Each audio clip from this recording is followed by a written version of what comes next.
Hello and welcome to another webinar. It's good to see so many of you already here. We've got 120 by the looks of it that have joined us, and I'm sure more people will be joining very, very soon. I'm very grateful to be joined by Jess today. Jess, just want to say hello, and then we'll do the intros in a minute. Yeah, hi everyone. Good to be joined by Jess, another really important member of the team, which is always exciting to have people on the team join these sessions today. Guys, as I can see more and more people coming in, can I just get a yes in the chat box if you can hear me and Jess okay? If you can see us okay, you should see the chat box to the right-hand side. There we go. That's promising, otherwise we had a couple of technical issues, I think, on the last session. Cool, so what I'm going to do is just jump back to the beginning. In today's session, we're going to be looking at work overload, 5 simple techniques to avoid HR burnout. And this session is going to be slightly different to the other sessions that we've run. So you might have been on our previous sessions where we looked at crisis management, where we've looked at the return to work, where we've looked at many different topics when it comes to mental health in the workplace. And when I say this is slightly different, we're actually going to be sharing some exercises live on this session today that you can do with us. And it's about spending an hour, 45 minutes of your time today as a HR professional, or whatever your role is, just spending a bit of time for yourself to look at some ways of managing your own mental health as well. So what we're going to be doing, if you haven't got a paper and pen ready, get yourself a paper and pen, whether it's a notepad, pen, because as I said, we are going to be doing some exercises. And if you do have the time, it's going to be very beneficial for you to do them as well. So we're going to be looking at, as we say, how we can build out our resilience, utilizing the exercises that we're going to be looking at today as well. Now, guys, we're also going to make this a little bit more exciting, and this is just my way of tricking all 167 of you now to stay on to the end of the session. I've got a couple of books here, a book called How to Feel Good in Difficult Times, and this is a really, really good book. It's looking at sort of simple strategies to help you survive and thrive. I've read it sort of, a couple of times now, and we've given these books away to quite a few HR professionals, and I'm going to give away 5 of them in today's webinar as well. And the way that we're going to do that is me and Jess were just trying to think of a good way of doing this, is we're going to give you, or I'm going to give you 2 truths and 1 lie. All right, 2 truths and 1 lie. Very personal, 2 truths and 1 lie. You've got to write down what you think the lie is. And then at the end of this session today, we're going to get you guessing, and we're going to choose 5 people at random who got the right answer to win the books. And we're going to send you a physical copy in the post. So I'm going to forget the ones that I said, Jess. So I'm going to give you 3 statements about me, and you've got to figure out which one is the lie. The first one is I'm a Liverpool Football Club supporter. The second one is I am terrible at DIY. And the third one is that I highlight my hair. So they are 3 statements about me, and you have to figure out which one is the lie. Don't put it in the chat box yet, write it down. And when we get to the end of this webinar, if you get it right, we're going to choose 5 people at random to win a physical copy of the book. Now, today's session, we're going to be looking at, as we've said, HR burnout and just burnout in general. When we're looking at, mental health in the workplace, there's a lot around overload and overwhelm at the moment. And a recent survey found that just 34% of HR professionals felt able to switch off from work, and only 43% felt their levels of stress were manageable. I'm sure some of you might argue those statistics might be a little bit more different as well. And I don't know if you can relate to that, but I think it's been a very difficult time for HR professionals in general, but specifically because of the pandemic, the overload, the amount of work that we've had to sort of take on. It's become a very, very difficult period for us all. So I'm joined by Jess today, who is going to be helping me on this session, and we're going to be giving you some 5 techniques to be able to use yourself to be able to deal with that burnout. So Jess, do you want to introduce yourself first to everyone? Yeah, of course. So I'm Jess. I work for EveryMind, as been mentioned, and I have certainly had my own experiences with mental ill health and overwhelm. That leads me to delivering webinars for EveryMind as well, and on developing coping mechanisms to be able to handle that overwhelm and handle mental ill health. I've sort of struggled since my teenage years with social anxiety, depression, and developed a very unhealthy coping mechanism, which was an eating disorder. At about the age of 19, I found running, and that really helped me, but it certainly didn't save me from becoming ill with my mental health again. And in 2017, I found myself very poorly again with depression, really struggling for about a year, and actually used that sort of adversity with my mental health to then go on to create what is now a global non-profit, Rump Talk Rum, where we're supporting lots of other people with their mental health. So yeah, I care very much about helping people find their tools and coping strategies for dealing with their mental health, so they don't do what I did and develop unhealthy tools and strategies. Amazing. And like I said, I'm just grateful that Jess is joining us today. At Every Mind, we really sort of try and focus on personal experience and sort of, seeing Jess's sessions that she delivers to our clients. That personal experience, I think, is really, really important. So thanks for joining us, Jess. And like I say, Jess is a key member of our team. I'm Paul, the founder of Every Mind at Work. Again, someone who talks very openly about my own personal experience of losing my dad to suicide when I was 18 and dealing with depression and anxiety that followed from that, and went on to found the company Every Mind at Work a couple of years ago. And our sort of aim and mission is to really help businesses with their mental health strategy and really make an impact on their employees as well. So hopefully you're looking forward to today's session. As I said, we're going to be giving you some practical tips as well. As with all of our sessions, if you've ever been on them before, we will also be sharing some free resources during the session today. Free books, Jess, free resources. There's lots going on. Last month, we handed out a crisis intervention handout. The session that we ran last month was on crisis management. How do you support an employee when they're in crisis? And we've got this graphic that you can see here that is accessible for you as well. Sam, if you can put a link in the chat box, I haven't prepped Sam with that, so it might take him a little bit of time. But if you want to head over to that link, you'll be able to save that. You'll see a replay of the last session. And at the same time, you'll be able to download that handout as well. So as I said, Sam will probably put that in the chat box in a couple of minutes as well. So you can get that for free to share with your colleagues if you feel like it's going to be beneficial for them as well. And once again, during this session, at the end of it, I'm going to be sharing another resource for you that you can use yourself and share out to your employees. Very similar to this one, a quick handout you can download and share, looking at the techniques that we're going to be sharing in today's webinar as well. Now, resilience, what do we mean by resilience? And I'm going to ask you that question. What do you believe the definition of resilience is? So put it in the chat box. What do we mean by resilience? What is your definition? Jess, do you want to walk through some of these points here? Yeah, absolutely. So resilience, its definition is technically the ability to recover from adverse events. And we all have our own idea of what resilience is, and there's sometimes some misconceptions about it, so it's worth ironing those out. I actually did a session this morning where someone actually said it's the ability to not let adverse events affect them emotionally. But it's not about that at all.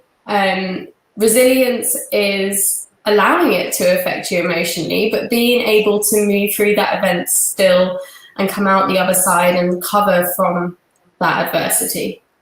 So it's not the absence of hardship or struggle, and it's not the absence of feeling bad about those events.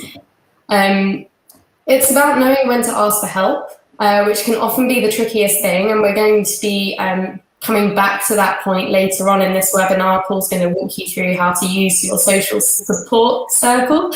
And it's about recovering. So for those of us who follow sport, we can sort of relate it in a physical sense as well. It's how quickly we can recover from an adverse event. And as you build on your resilience and as you build on your coping mechanisms, you will get quicker at recovering from challenging circumstances. We can also look at it as a way to describe how we look after our well-being as well. Amazing. Yeah. And again, as Jess rightly sort of shared, there's a misconception that someone who's resilient does not feel any emotion, does not deal with any struggle or stress. And that's definitely not what it is. We've got some really good answers here: being able to bounce back, ability to deal with everyday challenges, the ability to bounce back, the ability to cope, the ability to withstand adversity, Lots and lots of definitions here. And I think that's a great example as well when we do look at resilience. And when we look at mental health in general, it's very individual, right? It's very, very individual. And the definition of resilience is individual as well. And I'm going to ask you this question as well. Put it in the chat box. Who do you see as being resilient? Because again, when we're looking at an individual that we might perceive as resilient, that might have an impact on our definition of what resilience is as well. And, you know, for me, it's always my granddad, my 95-year-old granddad. Sadly, we lost him at the end of last year, but someone who had got through war, someone who had obviously lost his only son, his only child, you know, my dad to suicide. And then less than a month later lost, you know, my nan, his wife. And, you know, he just had this, I guess, ability to keep going and keep going and keep going and keep going, right? And, you know, Jess has highlighted maybe, you know, he probably had some negative coping strategies as well, I'm sure, along the way. But he did have that kind of, he could face adversity and he could get through. Jess, who do you see as being resilient? It's a bit corny, but for me, it's my mum. She had me young. She still went to uni. She had a lot of hardship, but I think it's definitely seeing her being able to bounce back from all of those events. That's what resilience is to me. Yeah, Mita's got my mum. Bethan said my HRD. Hopefully they're on here, Bethan. We've got parents juggling kids, COVID, schooling. We've got my mum. Nothing seems to faze her. She's just turned 97. My nan. We've got loads here. So again, when we're looking at who do we see as being resilient, it's about how does that kind of, as I say, mold our definition of what resilience is. So as I've said, we're going to be looking at building our emotional resilience during this session today. And this is for you. Of course, you can share these tools and these tips with your employees. But as I've said, I want you to spend this session today focusing on you. And we're going to be walking you through a couple of exercises as we do so as well. And I think as it comes down to resilience, you know, a session like this can help give you the tools, can help give you more understanding, but it is really about sort of putting them into practice, right? And having that discipline to be able to put them into practice, to be able to be more emotionally resilient as well. And this really sort of fits in well with our focus as a business, right? Our focus as a business is to be proactive, not reactive. And if you think about dealing with those hardships, dealing with overload, lots of work, stress that's happening at work, how often do you just react when you feel a certain way, right? Again, we kind of let ourselves build up and the stress build up and stress build up. And then we sort of get ourselves into an almost reactive place where we're now trying to do something about it when we're feeling burnt out, right? And again, it's about trying to shift that focus of how do we look at mental health in a very proactive way, our own mental health, but also how do we encourage our employees to look at their mental health in a very proactive way as well. So as I've said, the sort of tools that we're going to be sharing throughout this session is kind of looking at this proactively, not reactively, which a lot of companies have kind of made that mistake with. And we kind of look at the promote, provide, protect model that we share with all of our clients, whether that's a big organization that we work with or a small organization. And again, it's looking at what proactive strategies can we put in place to look at mental health, to look at resilience, to look at dealing with challenges and adversity in a human way, right? Because your business at the top there, as you can see, every single employee within your business has mental health, will deal with curveballs that life throws their way. And there's tools that we're going to have to give them. There's suggestions that we're going to have to try and do. There's initiatives that we might have to launch to be able to support them as well, right? Then when we've got the provide section, there are going to be some employees within your organization that need more support, need more training, need more guidance. And then when we've got protect, these are really the employees that might need that support in that moment because they are really struggling. And the mistake that I think businesses have made for a very long time is they go straight to protect. We've got an employee assistance program. We've got mental health first aiders. If anyone's in crisis, we're there to support them. But we need to start looking at this in a proactive way, as we've said. So I think this session really sort of fits in well with our approach as a business too. So let's go on to the 5 tips to give you a bit of value during this session. So 5 ways you can build resilience and avoid burnout, and remembering to be proactive, not reactive. So the first tip, I'm going to put this one over to you, Jess.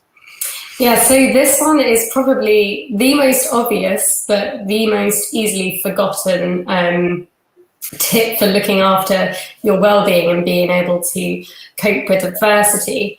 I'm sure a lot of us can relate to the times when we are feeling stressed and burnt out, but actually things like taking the time to cook ourselves a nutritious meal or taking the time to go out for a walk on our lunch break, those are the things that are often first dropped. So it's making a conscious effort to continue doing those things, even when work feels overwhelming and things feel busier. It goes without saying that sleep deprivation is probably one of the most harmful things for our recovery from challenging events. It makes it harder to recover emotionally. I know that I am terrible if I'm operating on little sleep. I'm hard to work with, and it's harder to get through my to-do list. So definitely prioritizing sleep and recovery. I'm no nutritionist, but there is so much more research as well that's highlighting the direct link between our gut health and our mental health. So, I mean, I'm stating the obvious here, but it's about eating your full 5 a day, making sure your diet is varied. And if you're someone who does shift physical health to a lower priority when things are getting busy, just make the goal a little bit smaller if you can. So where you would ordinarily go out for a run, when that feels a bit overwhelming, when work's overwhelming, how about just taking yourself out for a walk and making it easier for yourself? I love that. James has added in a good tip as well. Build in as commute time when working from home. So that commute time that you save if you are working from home, utilize that time effectively to maybe sort of take care of your physical health as well. I want to put the question out to you guys. What do you do when it comes to managing your physical health on, let's say, a weekly basis? What is it that you sort of focus on when it comes to your physical health? Is it yoga? Is it going for a run? Is it going for a walk? Put that in the chat box as well. I think just to sort of highlight a couple of the important sort of tips that Jess shared there. I think sleep is hugely important and often neglected, right? I always think about the kind of bedtime routine that I put my youngest in particular through, right? He's 4. I'll make sure that he's had a shower, he's had his dinner, he's had his hair brushed over, so he looks posh. Then he's in his fresh pajamas, he gets in bed, he's got a nightlight. We read him a story. He then has an app called Moshi, which is like a sleep story that he listens to.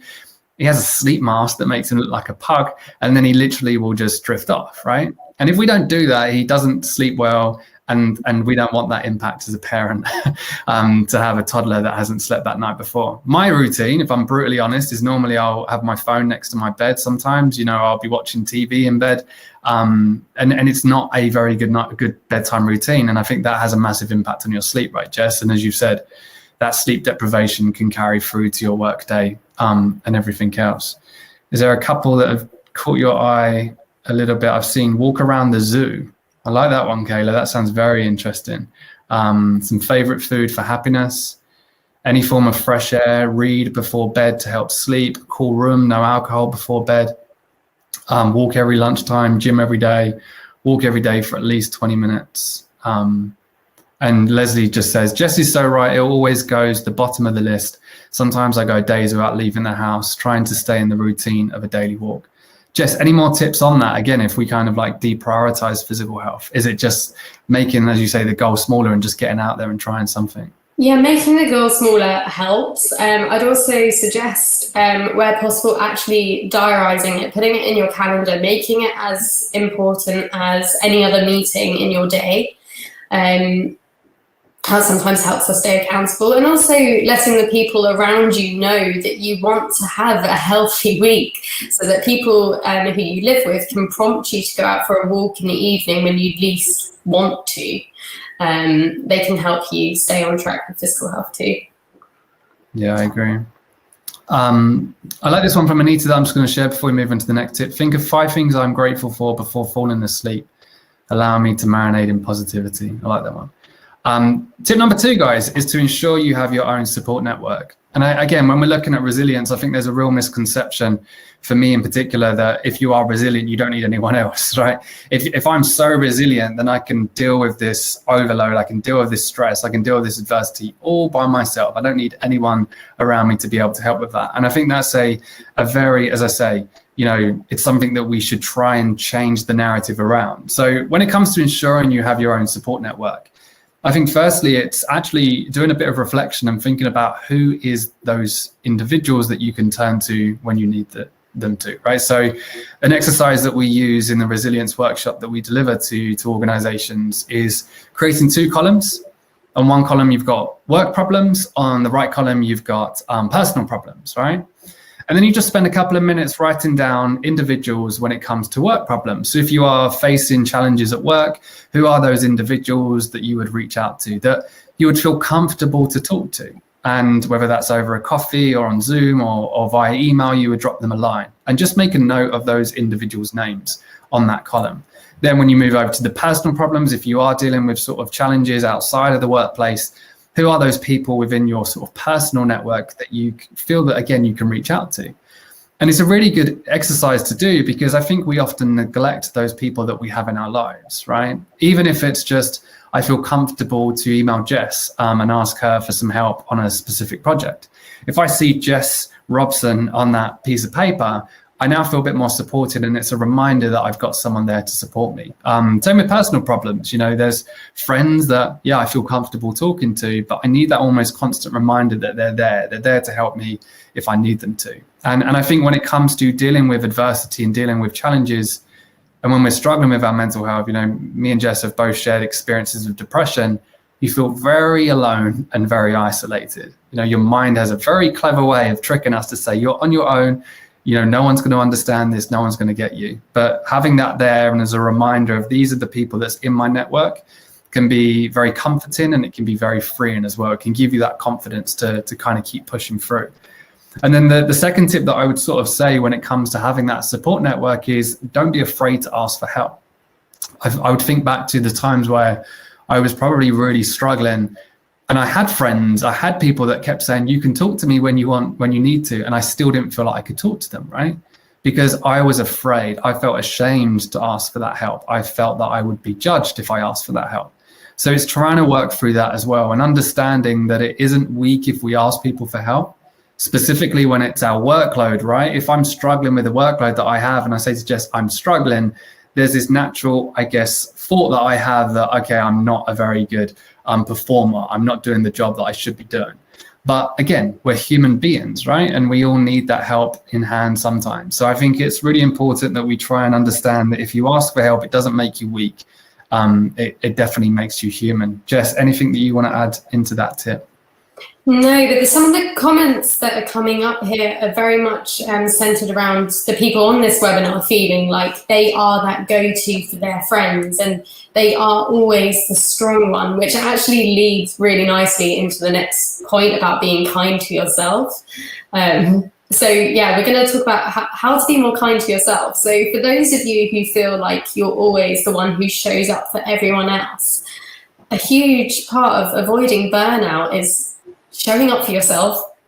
And in those moments where you're starting to feel overwhelmed, you're starting to feel like work is too much, talk to yourself as if you were talking to a friend, as if you were providing support to someone else. And quite often that can give you the immediate answers that you need for knowing what you need to do for yourself in that moment. I'm sure that most of us wouldn't hesitate before telling a colleague or a friend to go out for a walk if they were feeling like they've been in the house too long, or to have a 5-minute break if work was feeling overwhelming. So I would encourage you to be a bit kinder to yourself and watch how you're talking to yourself. If it's not how you speak to a friend, then think about addressing that. Also, when it comes to being kind to yourself, I reiterate the point, but give yourself some breaks. None of us were designed to sit at a desk from 7:30, 8 in the morning till 7:30, 8 in the evening. That's just not how we're designed. So just acknowledge the fact that actually taking a break will probably increase your productivity. So that will actually help you get through the volume of work that you have. And allow your brain to escape for a little bit as well, where possible, whether that is on a walk or whether it is with a book. Just engaging in the things that you know will take your mind away from whatever the stressful situation is for a little while. Do you have anything that you do to be particularly kind to yourself, Paul? I think it's the constant reminder. I think, as a lot of people are highlighting in the comments, and you kind of mentioned as well, Jess, it isn't natural for me to put myself first, right?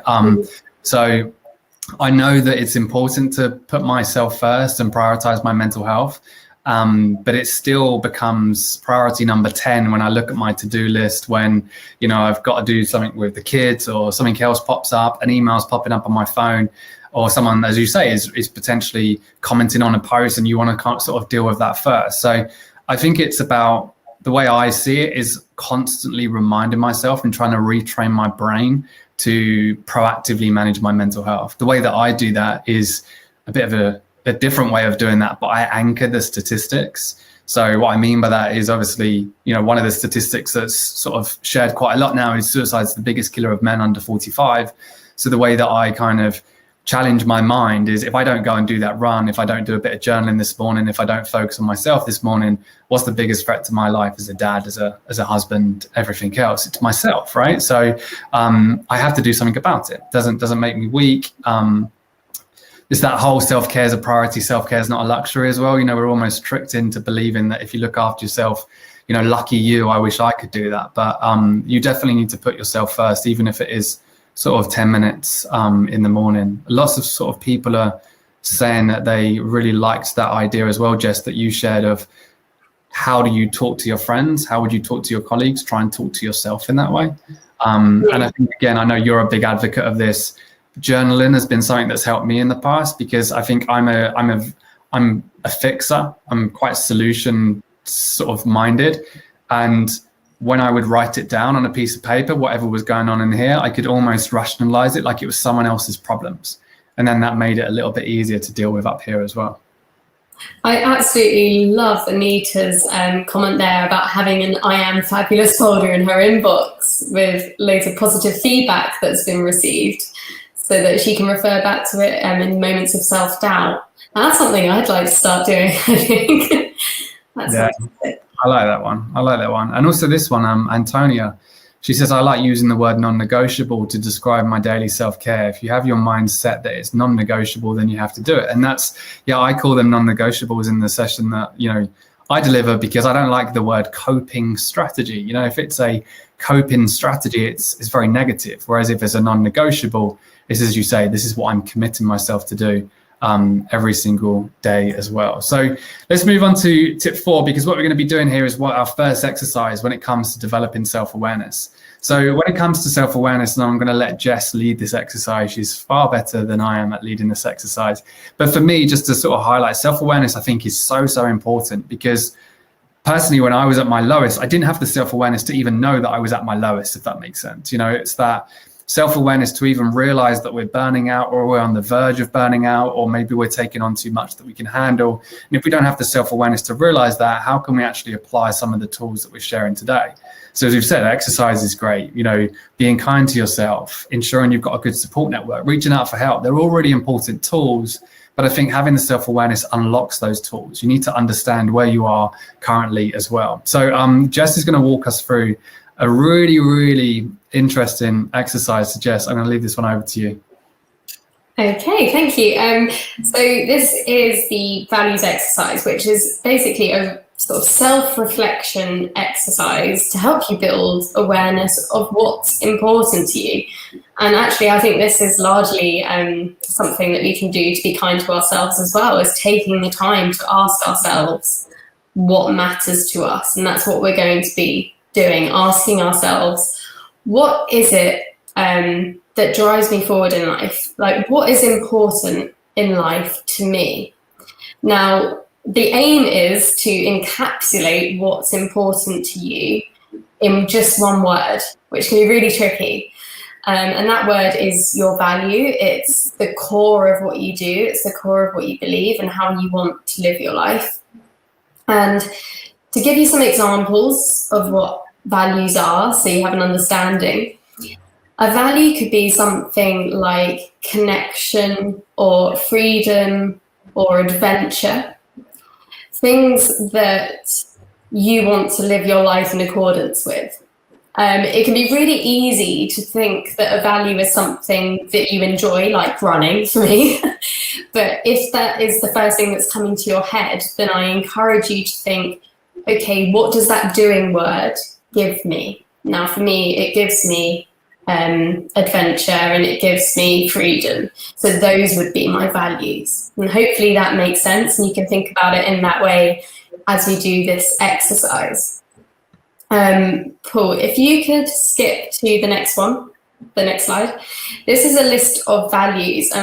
What I'm going to do is give you 2 minutes, might make it 90 seconds to make it even harder, 90 seconds to write down as many values on the screen that you feel you want to live your life by. So starting now with your pen, some quick writing. And as you're writing them down, don't worry about how you want to be perceived. There's no right or wrong value to have. It's so personal. There's no one value that's more worthy than another. So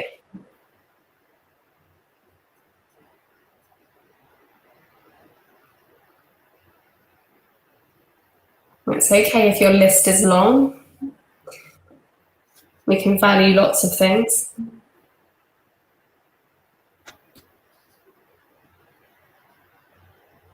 Well, you've got just over 30 seconds.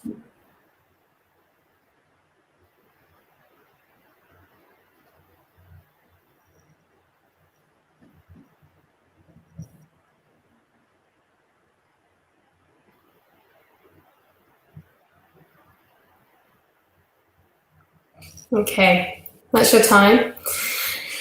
So hopefully now you've got a page with lots of scribbled words that you can actually read, and hopefully looking at those words is actually quite nice for you. Like seeing it written down on paper, it can be quite affirming. But now what I'd like you to do is to actually cut that list down to just 3 values. So cross off any that aren't as important. So you're left with just 3 values that are the most important to you. You've got 30 seconds to choose which are the priority in your life. 30 seconds is brutal. It's hard, yeah. It's not meant to be an easy exercise. So just go with your gut instinct. Your gut will know what the top priorities are. Okay, that is 30 seconds. And I think you know what's coming, and it gets even harder. You've got 15 seconds to cross 2 of those off, so you're left with just 1. Starting now. And that doesn't mean the other values don't mean anything to you. It just means if you were to choose one word that life almost wouldn't be worth living without this one value, what would that be? Okay, that's your time. So hopefully you've got one value on your piece of paper. Now, having an awareness of what that value is great, but it's what you do with that knowledge. So having an awareness of the value, fantastic. Now, ask yourself, am I living in accordance with this value? Is my work reflective of this value? Is my downtime reflective of this value? Am I engaging in this enough? And once we know what that word is, maybe it's security, for example, it can help you in times of adversity, in times when you are feeling overwhelmed. If my number one value was security, I could return to that when things feel tough. And I could do things that make me feel secure, because that's what I value. I could spend more time at home where I feel secure. I could spend time with family where I feel secure. And it can help you get through those challenging times. So just have a think about your value and whether you are getting enough of it in your life. And if you're not, how could you bring more of it into your life? It'd be interesting as well, if you don't mind sharing, guys, in the chat box, what that value is as well, if you feel comfortable to. I think it's a really, really important exercise. Jess, what was your value as well? Mine is connection. in absolutely everything I do, whether it's work or play or my relationships, I want to feel connected. So I make a conscious effort to build connection with everything I do. Yeah, mine's, when we did this exercise, Jess did this exercise with me, mine was freedom. And again, that's very reflective of the kind of work that I've created, the adventure that I always seek, you know, wanting to be free, in emotionally free as well, you know, is something that's really important to me as well. So yeah, as soon as I understood that, as Jess says as well, it's making decisions that are very in alignment with that value as well. If this decision that I'm about to make doesn't align with freedom, then it's something for me to question as well. So yeah, lots of different values coming in, which again shows you how individual this exercise is too. So really, really good exercise. And again, you know, this is just one that you can use to be able to bring some more reflection and also create some more self-awareness in times that are, again, difficult too. And also what's really important is balance. We talk about balance and, you know, we try and sort of create this work-life balance, and there's been a lot of sort of discussions around work-life balance, but how do we actually find balance in our lives? Because as I'm sure some of you might be able to relate to, if you've got work and life, for a lot of people, you know, work might be up here at the moment and life might be non-existent because you've just been so busy. You've just been so focused on work. And when you're feeling overwhelmed by work, you know, how tired do you feel and how exhausted do you feel when there's sort of that downtime at the weekends as well? And then there's sometimes as well where maybe we go on holiday or where that's sort of completely changed and life becomes the focus. And then we haven't obviously got a lot of focus on work too. Now, balance for me, and I don't know if you agree with this, Jess, I think it's very hard to get like that. I feel like there's this expectation that I'm going to balance work and life just to completely neutrally, but I just think it's this constant movement between the balance of work and life in particular, and again finding what it is that we can do to sort of manage that in a better way. And for us to do that, we're actually going to do another exercise here. And for me, this is a really good reflective exercise. It helps you find out where you need to focus more, and I think as well it's a good tool to figure out mental health. You know, focusing on my emotions, there's so much that I need to think about, but what do I think, what do I focus on first? And this exercise gives us that as well. So with this exercise, this is what we call the wheel of life. You might have heard of this exercise before. Now, when it comes to the wheel of life, the wheel is going to consist of 10 areas that we believe are very key to well-being and overall life satisfaction. And what you're actually going to be doing is you're going to be scoring yourself on each of those areas. And then what we're going to be then looking at once we've done this is where are those areas in particular that we feel like we need a bit more focus on? Where are those areas that we're excelling, and where do we feel like we need to focus on a bit more as well? And when it comes to it, just to kind of highlight, as you can kind of see here, you're going to be able to create a visual wheel of life. Now, Jess has already tried this and discovered that it's very difficult to draw this wheel of life. Jess, do you want to show your wheel of life? Yeah, I'll give you an example. It's probably one way that you need to do when you've got more time than what we got on this webinar. But it's such a good way to get a visual representation of what needs my attention, like imminently. And I was actually quite surprised by how I rated certain areas of my life. It kind of prompted me to think about them. And for me, like fun was actually low. So it's like, oh, okay, how do I have more fun? So yeah, I'd encourage you to actually draw the wheel after with the handout from this webinar. Yeah, exactly. And guys, if you want to give this an attempt to draw the wheel now, then feel free. But because we're constrained with time, what we're going to do is we're actually going to send you this wheel of life after this webinar. So you can print it, you can share it, you can complete it yourself after this session. But what we're going to be doing is still looking at the individual points and scoring yourself, but we're literally just going to be writing down the number for each as well. So I'm just going to jump back to this slide because it's easier to see. So I want you to write down mental health. So write down mental health on your piece of paper. And I want you to then, next to the word mental health, give yourself a score between 1 and 10. So 10 is obviously you feel in this current moment, which is really important as well. At this moment, 10 is that you're giving yourself a high score. You feel very fulfilled. You feel very happy with your mental health. You feel very satisfied with your mental health as well. So if I was to give myself a 10, it would mean that I am, of course, very fulfilled in that area. If I give myself a 1, then it means I'm not at all. So give yourself a score between 1 and 10. Jess, any points you want to elaborate on when it comes to mental health? Yeah, I'd say it's all relative, isn't it? I think if you're someone who has experienced struggle with mental health, your perception of what good mental health will be different to what someone else's perception of good mental health is. So just mark these based on your own perceptions of how you feel your mental health is and not what society might think it looks like. Love that. So give yourself a score for mental health. Then I want you to write physical health underneath it. And again, you're going to give yourself a score between 1 to 10 when it comes to physical health. And Jess, you shared an example with me yesterday that obviously you're a runner, you're a good athlete, if you don't mind me saying that. But at the same time, you scored yourself very low when it comes to physical health in this moment. Why was that? So I am recovering from COVID. So like Paul's mentioned, like my expectations of what my body can do are normally really high. So the fact that I'm struggling to go for a walk that's more than 20 minutes is really getting me down. So yeah, it's low at the moment, but going for a walk for 20 minutes might mean that your physical health is high to someone else. So yeah, exactly. All relative. And you're feeling better now, which is good. Yes. Then I want you to write financial well-being. And once again, give yourself a score between 1 to 10 when it comes to financial well-being.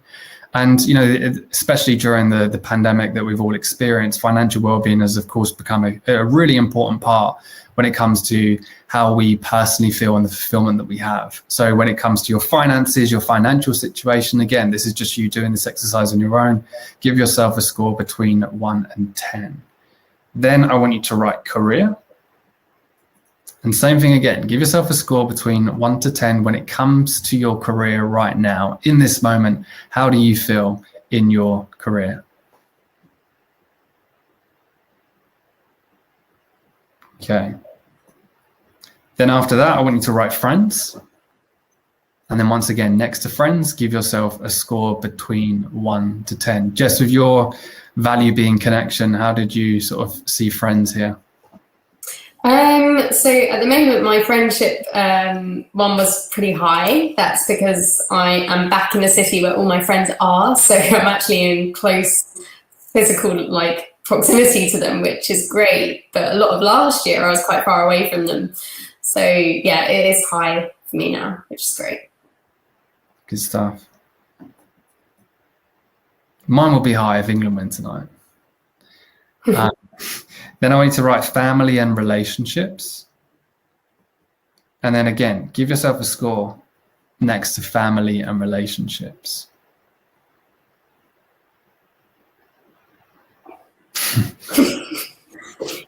It is coming home, Craig, we hope. Next, life purpose. This is a big one, life purpose. Write down life purpose and give yourself a score again between 1 and 10. I think when it comes to purpose, it's a very difficult one. I think the last exercise of values really helps you sort of identify that purpose as well, right, Jess? Absolutely. I think if you're struggling to think about how to grade this one, grade it on based on that value that you just identified. How much are you living in accordance with that value? Good stuff.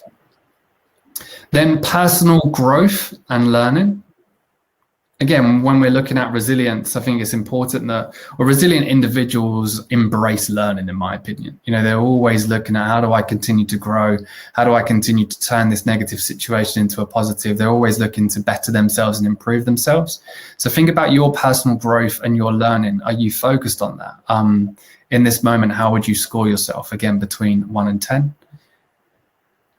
Then once you've done that, fun and recreation, score yourself between 1 and 10. For a lot of people, we've done this exercise a few times during the pandemic in particular, that was pretty low. They didn't feel like they had those fun moments, those sort of, as we say, those moments where they can sort of embrace connection with the people that they enjoy spending time with. But again, it's really important that we focus on those areas if we feel like we're not having that fun too. It's important to note that they might be linked as well, some of the segments here. So my fun segment was low, but so was my physical health, and that's because I enjoy doing things that benefit my physical health. Yeah. So you might be able to draw some conclusions from this. Exactly. And then finally, one, guys, contribution to society. Give yourself a score between 1 to 10 when it comes to your contribution to society. And this is one that, for me in particular, however strange this sounds, it's very beneficial for my own mental health and well-being, doing the work that I do, doing this work in mental health, trying to help others, because I feel like I'm contributing, and in return, that definitely makes me feel better about myself as well. And I'm sure you agree with that as well, Jess. So you should now be giving yourself a score for all of these 10 areas. And when it comes to this, as I've said, coming back to that question there, we're going to be sending you this handout with the Wheel of Life template on it. So you can print it, you can shade it in, you can complete it yourself if you want as well. However, because of time, we had to do it in this way today. So when it comes to the Wheel of Life, it's a really good exercise. And again, when it comes to looking at these, some of them sort of fall hand in hand as well. And we thought with this wheel in particular, it's about looking at the key areas when it comes to mental health and well-being. Now, you can create your own Wheel of Life. You might want to combine some of them, I think, as Emma's sort of mentioned there as well, combine some of them into certain different segments as well. But the way we look at it, sort of breaking them down into 10, once you've done this exercise, as Jess sort of highlighted as well, you'll then have a more visual representation of where do I focus right now. So as we've said, in this example, fun and recreation is quite low. What am I going to do tonight? What am I going to do today? What am I going to do this weekend, right? When it comes to me trying to introduce more fun into my life. When it comes to, again, friends, my score might be quite low. I'm going to reach out to one of my friends today. I'm going to see if they're free at the weekend to go for a run. It kind of just gives me more of a focus, more self-awareness of where do I need to focus right now, right? And the way that I see it is when it comes to self-awareness, if you say improve your physical health, you have the self-awareness to say, where do I start? Is it that knee that I've been putting off? Is it my shoulder that I've been sort of neglecting? When it comes to mental health and I say improve your mental health, where do you start? We don't have that self-awareness. That's a really good exercise to use as well. And it seems like there's some good feedback coming in here as well. So conscious of time as well, but just to sort of finalize, a couple of other things to remember when it comes to resilience is remaining calm, keeping things in perspective. I think perspective is really, really important. Accepting that change is a part of living. We're all going to embrace change. We're all going to face it. We all have to try and embrace it and deal with it. And also, as we've said, curveballs are going to be thrown our way as life continues. So being able to accept that is really important. Taking ownership of our goals, looking for new opportunities, trying to build that positive outlook, that positive mindset, and prioritizing self-care is really important as well. And then using the values exercise to find that purpose and maintain a hopeful outlook as well. Jess, I know you are going to have to go because you've got a workshop with one of our clients. So Jess, thank you so much for joining today's session. I'm going to carry on, guys, so please do not go anywhere. But I'm conscious of time. Jess, thank you for joining. You can see some. Thank you. Enjoy the rest of the session. I appreciate it. Enjoy the session that you're going to deliver in 10 minutes. All right, then. Bye. So when it comes to this, guys, I just want to sort of summarize everything, and then I'm going to open the floor to questions. And then what we're going to be doing is giving away the book as well. So like I said, Jess has got a session, a resilience session, I believe, with one of our clients. However, so that's why she's had to jump off. But as I've said, free this month, we're going to give you 2 self-awareness PDF handouts that you can download, you can use yourself, you can share with your colleagues as well. So if you found these 2 exercises helpful, we're going to send them to you. You've got the Wheel of Life exercise there, as you can see. We've also got a couple of pages that explains the Wheel of Life, that kind of talks about the importance of it. So feel free to use that yourself, print it out, complete it. At the same time, if you want to share it with your colleagues, share away. If you feel like it's a useful exercise, it's going to benefit them, attach it in an email, put it in Slack, put it in Teams, whatever you feel you need to do. And then also the values exercise. Again, we have a separate PDF for that. Again, a free pager that kind of explains what a value is, explains the exercise. And then as you can see there, gives them opportunity to write down those values, compress them down to that one value as well. So if you do want these, just drop me an email, paulm@everymindatwork.com. paulm@everymindatwork.com. I'm also going to put it in the chat box. Drop me an email now. You could just say, Paul, send it to me, or Paul, rubbish session, but I want your handouts. Whatever you want to say, just put it in an email. And I'm going to come through and send this in an email to all of you as well. So that is going to be free for you for joining this session. Do you feel like these exercises would help your employees? Just put a yes or a no in the chat box. Do you feel like these exercises would help your employees? And what we're seeing here when it comes to sharing these exercises on the workshops that we deliver is we're giving them awareness, we're allowing them time to reflect, and we're then getting them to sort of start to see the areas that they need to improve and also the tools that they should be obviously focusing on as well, right? So good to see lots of you sort of can relate to that. And kind of sort of bringing that in, what we're actually going to be offering is our employee resilience and adaptability sessions, just to you guys for joining our session today. And really these workshops and these sessions, as you've sort of highlighted, are an extension of what we've gone through today, but really focused on helping your employees deal with workload, deal with burnout, and be able to use some of these tools as we've suggested. And what we do is we sort of break it down into different solutions. We have a 1-hour webinar that we deliver where we look at the values, we look at the wheel of life, we look at resilience, and we sort of focus on specific exercises in that hour to make your employees more adaptable and resilient. That's a 1-hour interactive session. And then solution 2 is actually the workshop that we deliver. It's more extensive, it's 2.5 hours, and I'll explain that more in a minute as well. So that's more of a sort of extensive look at resilience and adaptability. So when it comes to the webinar, this is personalized to your business.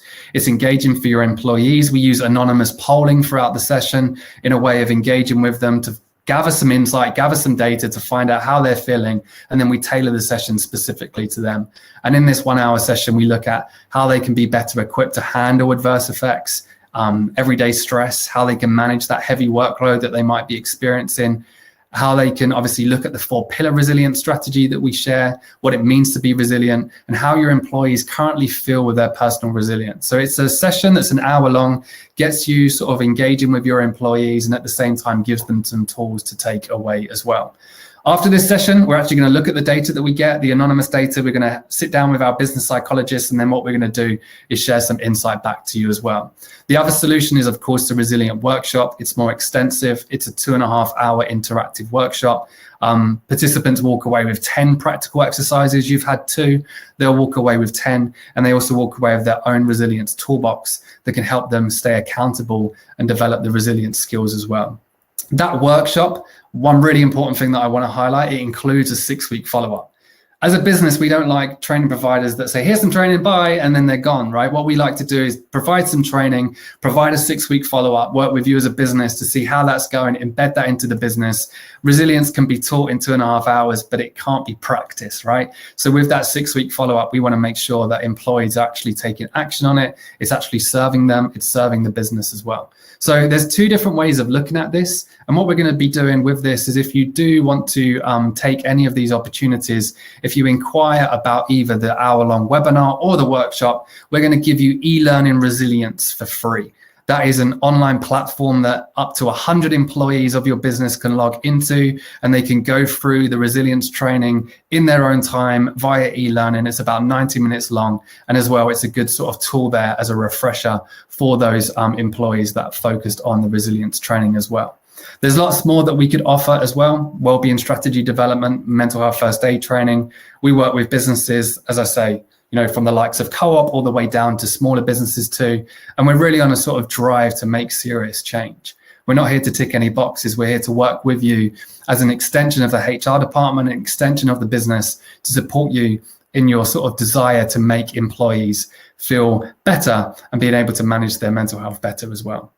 There's lots of testimonials that sort of come with it as well. And just to sort of highlight in terms of the costings for the session as well, I believe there's a slide on it.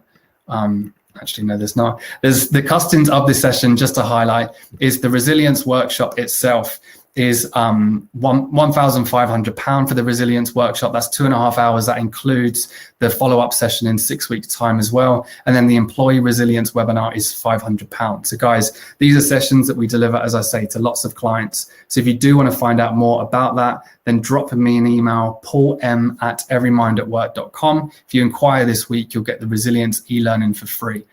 So like I said, the session, the workshop is £1,500. The webinar is £500 as well. In terms of how many people you can get on the workshop, we recommend 50. However, there's some organizations that will have more than that. So up to 50 is typically what we recommend for it to be the most beneficial. However, some employees have had more than that on the workshop as well. So again, when it comes to the webinar, that's typically for as many employees as you want, and the workshop is specifically for the employees that you feel would benefit the most too.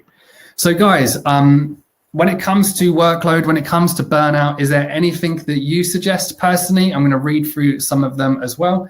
And then if you do have any questions as well, feel free to pop it into the chat box. Then we're going to give away these. We have got a couple of minutes. We're going to give away these. So any questions, guys? I'm going to try and get through some of them. If you do have any questions, pop them in the chat box now. If there's anything that you want to share that helps you deal with burnout, then again, feel free to put that in the chat box. Thank you for looking out for us. No worries. Thanks for a great webinar. Did you say the 1 hour is unlimited numbers? Susan, yeah. I mean, we go up to 500, but we've never had a webinar with more than that.